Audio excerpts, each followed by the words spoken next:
Well, good afternoon, everyone.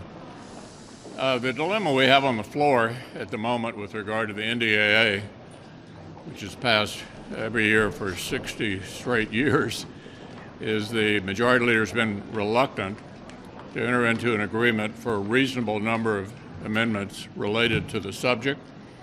This is still being discussed, and I'm hoping we'll find a way forward. But really, this is must-pass legislation. Came out of committee 23-3. All kinds of challenges related to the Russian pipeline, to Russians threatening Ukraine. These issues need to be addressed in a normal amendment process, and that is the only reason that we pushed the pause button on this bill excuse me, yesterday, because of the absence of an agreement to go forward. That's still under discussion.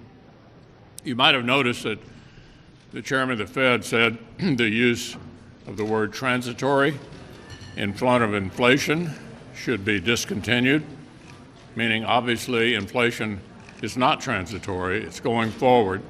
The principal driver of that inflation is the American Rescue Package passed on a totally partisan basis earlier this year. The only way to keep inflation from getting worse would be to kill the reckless tax and spending spree, and we hope that's the ultimate fate for that ill-advised proposal.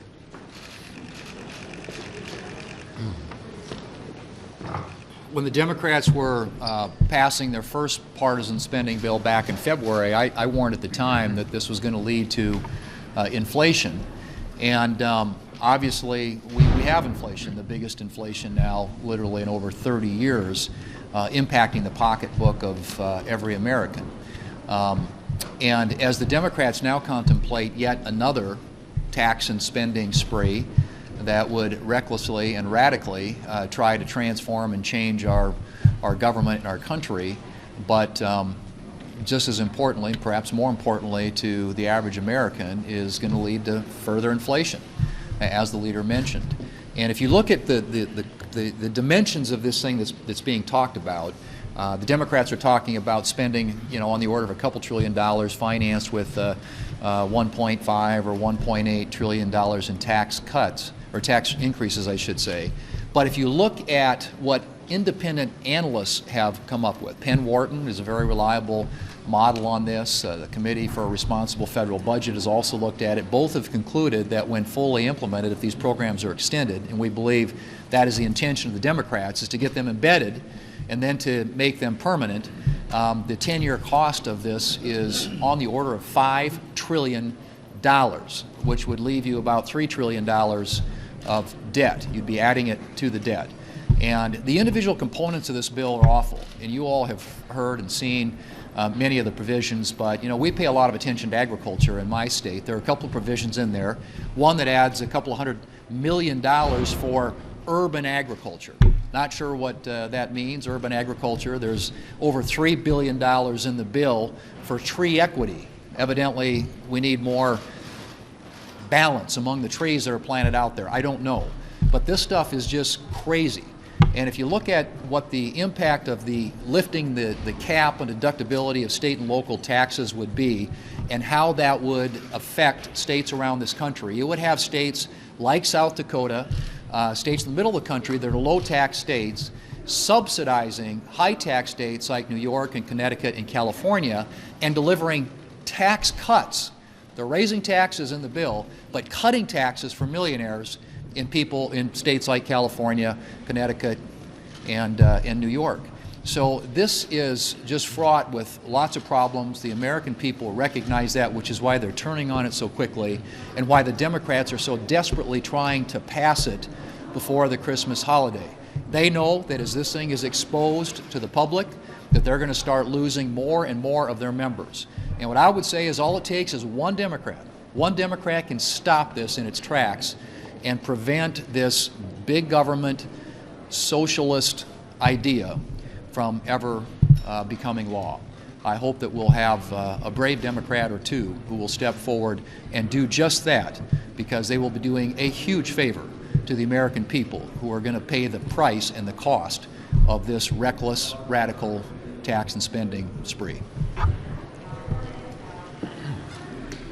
Thanksgiving weekend is the time that many people hit the road. It's the most traveled weekend of the year, and thanks to Joe Biden and the Democrats this year, it was also the most expensive. And as people were hitting the road, gas prices were hitting the roof. Prices are up all across the country. And Joe Biden pretended to deal with this by announcing he was going to release some energy from the Strategic Petroleum Reserve. Well, the reason I say pretending is the amount he released was just a drop in the bucket. It's about the amount that the United States uses every 2.5 days. This is clearly no substitute for American oil and energy production. President Biden has declared war on American energy, and he started the first day in the White House when he drew a target on the back of American energy and he pulled the trigger. He killed the Keystone XL pipeline. He put a moratorium on leasing for oil and gas on federal lands. And as a result, energy prices have gone way up. And I think it explains a lot about why the president's poll numbers have continued to go way down. It's the inflation. It's the cost of gas and groceries, totally a result of the actions of this administration. And this release of energy from the Strategic Petroleum Reserve by Joe Biden is putting a Band-Aid over the bullet hole when he's the guy that pulled the trigger. The Strategic Petroleum Reserve is for cases of emergency. We used it during the Iraq War. We used it during Hurricane Katrina. It's not there to cover over disastrous policies by this administration. Today in America, we're using more oil from Russia than we are from Alaska. This is a jackpot for Vladimir Putin. It's sending lots of American dollars to Putin, and the president continues to beg Putin and OPEC to produce more energy. We have it here, we have it in the ground, and I would tell the president that the environmental standards in the United States are a lot better than they are where you're demanding that the energy be produced. And then during the slow news day of Friday, the Department of Interior announced that they want to make it even more expensive to produce American energy with a notice that they want to raise the cost on oil and gas leasing on public lands. You know, there ought to be a law that if they want to release energy from the Strategic Petroleum Reserve because of high costs, that they ought to also produce more energy in America, and I'm introducing that legislation this week. Well, there are 10.4 million jobs that are open, and mandate politics, I think, could wind up with a lot more jobs that are open. I'm continuing to hear from Missouri facilities that take care of veterans, or particularly our smaller hospitals, where just frankly people don't want to be told what they have to do about their own health. Now, I'm pro-vaccine. It's possible to be pro-vaccine and anti-mandate, because the mandate, whether it comes from CMS at the Department of Health and Human Services or OSHA, as if really OSHA's ever thought before they could mandate particular types of health care, is a mandate that's going to produce more job openings and less ability to fill shelves in grocery stores or deliver things around the country, or to take care of people at hospitals. I've talked to several Missouri hospitals who just simply believe that they can't stay open if they tell the people that do the work in the hospital, professional or not, that everyone have to have a mandate or lose their jobs. When people lose their jobs, the country loses the services and benefits of those jobs.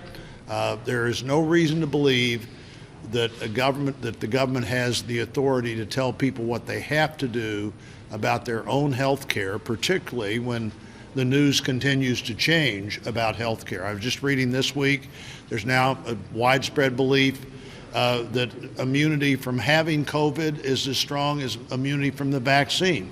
Now, my personal view would be immunity from having both the vaccine if you had COVID is even better immunity, but that's not necessarily the decision of the government to make. It's a decision that people are more and more obviously insisting they make that decision for themselves. And if it means they have to leave their job, a lot of them are going to decide to leave their job. Welcome back, everyone. I do hope that everyone was able to enjoy Thanksgiving with their family and friends. And of course, over this holiday, Iowans had a lot of somber discussion over that Thanksgiving turkey about the crises that we have seen so far this year in this administration. Things like inflation and how it has impacted their pocketbooks, the open border situation on the southern border, and of course, our loss of global standing in the eyes of our allies and friends around the world. And Iowans really want solutions for these issues. And what I can tell you is that it is not a solution for inflation when you spend trillions of dollars more. It is not a solution for a crisis at our southern border when you're promising amnesty to people who illegally cross the border and offer them benefits that our citizens receive. That's not a solution. And it is not a solution to our loss of leadership around the world to abdicate authority to a powerful Russia as they're preparing to invade Ukraine, and to give up on Taiwan as they see China exerting pressure over them. These are not solutions. Americans want to see our federal government spending less. They want to see us close the border to illegal entrants, and they want to see us regain authority on a global stage. Those are solutions, and unfortunately, we are not seeing them from this administration. Across Florida, sheriffs are telling us that there's an unbelievable amount of fentanyl coming into the country. I went down to the Arizona border in Yuma last week, and what you saw is just people streaming across. So the Border Patrol sits there, people stream across, drugs are coming across. With the individuals, the Border Patrol is responsible for picking them up. They do the best they can every day, and they are dispersed around the country. They're not, we have no idea who these people are. The way it works is all you have to do is fly into Mexico, get to the border, walk across the border. Every family I talked to, and I talked to 5 families in about an hour, and they said, that's all we did. We just flew into Mexico City, we flew here, there was a bus, brought us out here, and we walked across the border. This fentanyl is killing unbelievable amounts of people. We had 100,000 people die of drug overdoses last year in this country. That's about 1 out of every 3,000 people live in this country died of a drug overdose last year. And the Biden administration doesn't care. With regard to this reckless spending bill, here's the latest. They want to give tax breaks to the wealthy in California, New York, New Jersey, and Connecticut, and in 12 states, cut the Medicaid program. Cut the Medicaid program for hospitals and other programs that take care of the poorest people in this country. You can't make this stuff up. Leader McConnell. Leader McConnell. Sure. Thank you. It was said to me a bit earlier that there were, quote, talks going on about the debt ceiling. Have you had more conversations with your staff, with Leader Schumer, about how to address this? How has this progressed from you suggesting that there was an engagement just before Thanksgiving? Yeah, first, let me assure everyone the government will not default, as it never has. And second, Majority Leader and I have been having discussions about the way forward. But you wrote to President Biden back in a little after the last debt ceiling that you're not providing any assistance going forward. So why are you now providing assistance, and what kind of assistance are you going to provide the Democrats to raise the debt ceiling? Yeah, we're having useful discussions about the way forward. Yeah. Listening to you and Senator Thune talk about inflation, and Senator Thune talking about one brave Democrat who could stop this bill, I can't help but think you have a specific audience in mind. Have you discussed your views on the inflationary impact of this bill with Senator Manchin? look, I think we all know the situation we're in. Not a single Republican in the Senate is going to vote for this reckless tax and spending spree. We all know it only would take one Democrat to tank it. Most of us feel that the single best thing we could do to fight inflation right now would be to kill this bill. And only one Democrat could do that. Are we hopeful that one will step forward? Absolutely. Yeah. Mr. Leader, as you know, they're still negotiating with respect to the CR. Are you confident that the government won't shut down by the end of the week? Yeah, we won't shut down. Senator Shelby is engaged in discussions about not only how long the CR should last, but certain conditions, sort of bright lines that we've had in these measures forever. For example, the Hyde Amendment. And I think we'll get there, and certainly nobody should be concerned about a government shutdown. Senator McConnell. Following up on the earlier question, we did meet again today with Senator Manchin. Can you just give us any indication, how are your talks with him going? Do you think you're having any effect on his views on Build Back Better? Well, as you all know, Senator Manchin loves to talk to everybody. He talks to you, he talks to us.